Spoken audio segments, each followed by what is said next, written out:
Hi అండి, కథావాణికి స్వాగతం. 2010 November Balamitra బాలల సచిత్ర మాసపత్రిక నుంచి బిఆర్ వరదరాజులు గారు రచించిన భార్య విలువ అనే ఒక చక్కని కథను వినేద్దామా అండి. కాంతమ్మకు పెళ్ళయి 7 ఏళ్ళు అవుతోంది. ఒక్కరోజు కూడా భర్తను విడిచిపెట్టి ఉండలేదు. పెనిమిటికి పిల్లలకు ఎప్పుడేం కావాలో సమకూర్చేసరికి ఆమెకి ఇట్టే ప్రొద్దు గడిచిపోతుంది.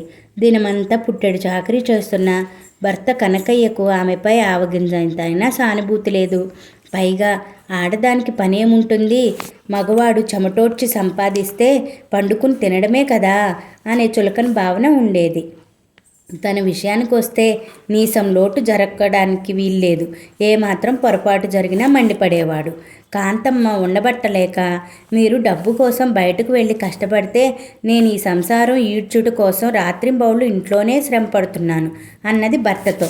భార్య మాటలకు ఉగ్రుడయ్యాడు కనకయ్య. 4 చివాట్లు పెట్టి ఆమెను మరీ మాట్లాడటానికి అవకాశం ఇవ్వలేదు.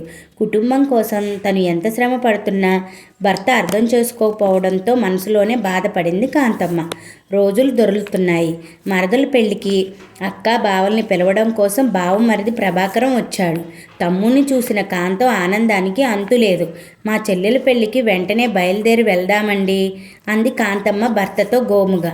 పెళ్ళికి ఇంకా వారం రోజుల వ్యవధి ఉంది కదా, అప్పుడప్పుడే వెళ్ళి ఏం చేస్తాం అన్నాడు కనకయ్య.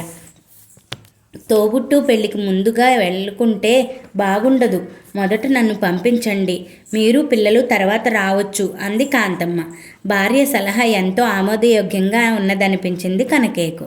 వెంటనే భార్యని బావమరిదితో పుట్టింటికి పంపించాడు. మర్నాడు కనకయ్యకు మెలకువ వచ్చేసరికి బారెడు ప్రొద్దెక్కింది.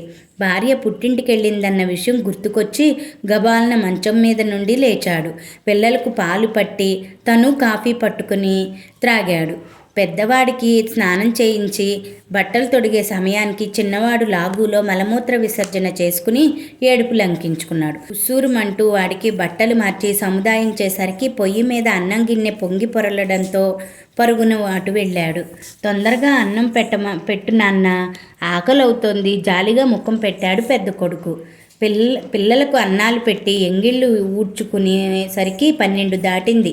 రోజు భార్య తన కుటుంబం కోసం ఎంత కష్టపడుతోందో ఆ రోజు అర్థమయ్యింది కనకయ్యకు. ఏ మనిషి విలువ అయినా ఆ వ్యక్తి ఉన్నప్పుడు తెలియదు. ఈ విషయాన్ని ఆలస్యంగా తెలుసుకున్నాడు కనకయ్య. మరి ఒక్క క్షణం ఉండలేక పిల్లల్ని తీసుకుని అత్తవారింటికి ప్రయాణమయ్యాడు. అత్తవారింట్లో భార్యను చూడటంతో కనకయ్య, నువ్వు లేకుండా ఒక్కరోజు నేను ఇంట్లో పనులు చేయలేకపోయాను. ప్రతి ఇంట్లో భార్యాభర్తలిద్దరూ సమానంగా పనిచేస్తున్నారన్న సంగతి ఈరోజు తెలిసింది. నీ విలువ తెలుసుకున్నాను అన్నాడు. కాంతమ్మ ఆ మాటలకు సంతోషించింది. కథ సమాప్తం అండి. Thank you for watching.